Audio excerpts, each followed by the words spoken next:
Hi guys, welcome back to the channel. Today we're going to be using LoConte Magiche flour. Yes, this builds up to be a magical flour with more aroma and more taste according to the packet. As you can see, looks like we're going to get some good pizza out of this one. So it's 12% protein on this one, and if you use that QR code you can certainly get some more information from their website. So for the recipe, as always, we're going to be using 630 grams of water. In that goes. And then we're going to use 1 gram of yeast, and we're going to give that a mix together. So one thing that you're always looking for with instant yeast is that it goes nice and frothy on the top, which that has.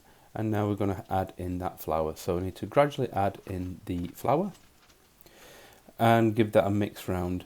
So one of the things that we did notice with this particular flour, and certainly on the packet, that it was all in Italian, so it took a bit of translating. I don't think there's any added yeast in this one, so that's why we're taking the risk on this. But if you do know that this has got extra yeast in it or extra ingredients in it that we should have been considering, please let us know in the comments. It'd be really appreciated.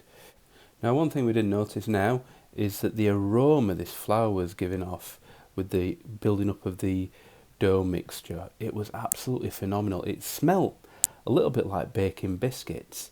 Really nice it was. Yeah, so kind of like a bit nutty, I would describe it as.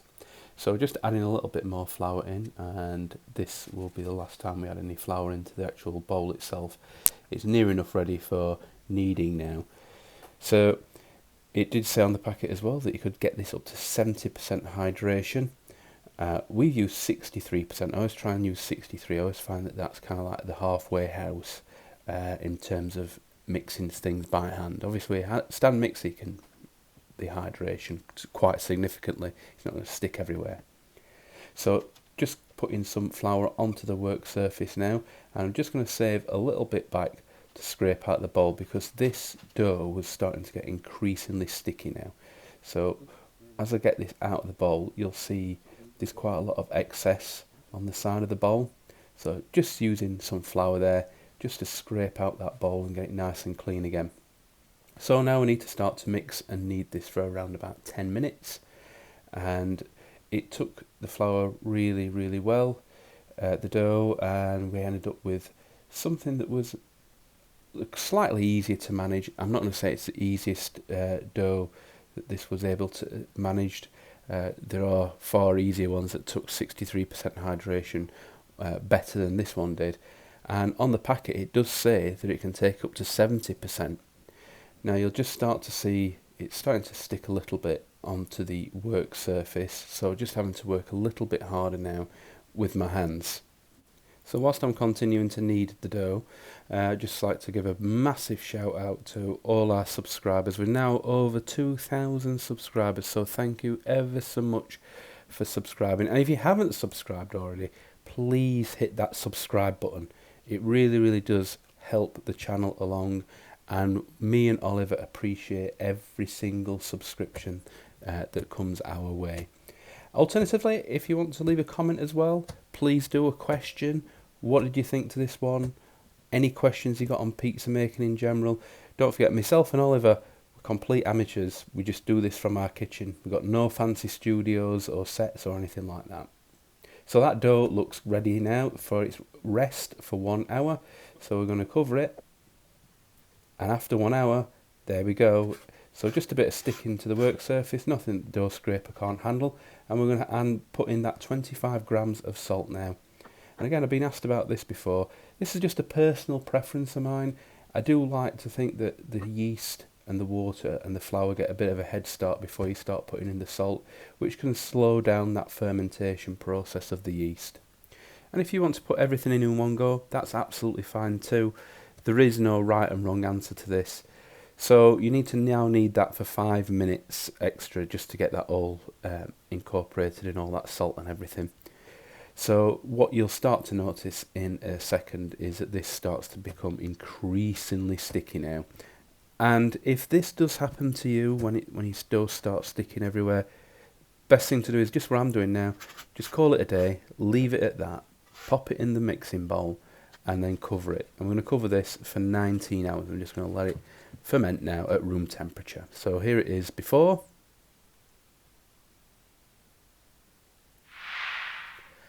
and after 19 hours. So we're going to make some pizza balls next. Let's have a look at that.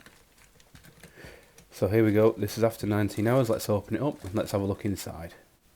So there we go. That's opened up, and it's not risen as much as I like it to, but the strength is still there, as you can see, and stretching it out.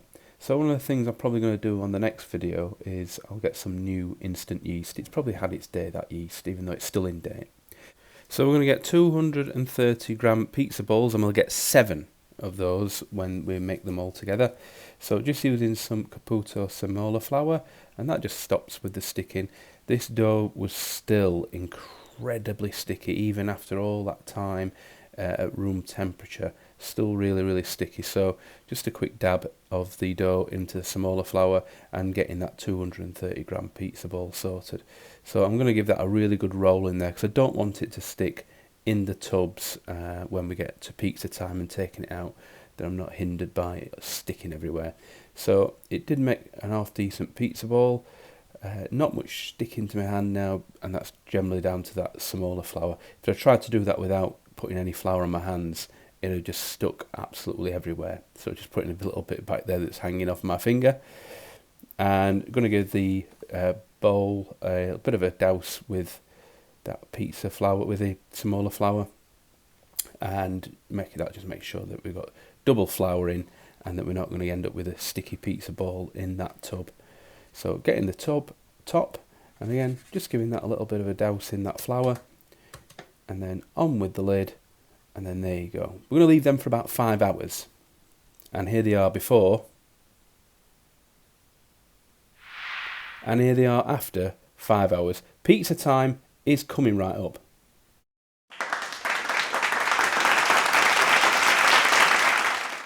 So here we go, on to pizza time. And we're doing a bit of freehand camera work here from Oliver. He fancied doing something different, and he's not done any freehand camera work for quite some time, so I thought he'd give it a whirl. And if you do have any requests or anything, again, put them on the comments. Let us know what you think. Let us know if you've got any requests or any flowers you'd like us to try. We are all ears, ready to go. So just using my fingers there, just giving that, spreading that pizza base out. Just making sure we're avoiding the crust. Now, one of the things I'm really looking forward to here is to see if this magical flour is actually magical and we end up with a magical crust. So just doing everything I can to avoid going onto that crust area. If you avoid touching the edges, you'll end up with a nice crust, because you've worked quite hard to get all that air that's in that dough that you've not pushed out with your fingers. So nice, easy, no spring back. You'll notice there, I haven't got any spring back of this base. So again, another question that we sometimes get here is how to avoid the spring back of the base. Half the time it's just about making sure that that dough is super relaxed, like as if it's been on a beach or something like that. You've got to give it plenty of time, let it chill out. Once it's done all that, you'll find that that pizza base doesn't spring back at all. So this dough was still very sticky. One of the things that's not on camera but was on later pizzas that myself and Oliver cooked for family and friends is we didn't have to lose a couple of bases due to it just sticking straight away to the one, stuck to the peel, and the other one unfortunately stuck to the pizza oven, which wasn't very good because it is quite wasteful when that happens. But out of the 7, we end up with 5 really fantastic pizzas, and you'll see some pictures at the end of this video as well. So on with the ham, on with the pepperoni. It is our personal favourite. I have had a couple of comments about using meat all the time. Yep, I appreciate that. So does Oliver, but we do like pizza with meat on. Some people just like with vegetables on. It's personal preference at the end of the day. But again, if you've got any pizza topping recipes, share them with our fantastic community in the comments.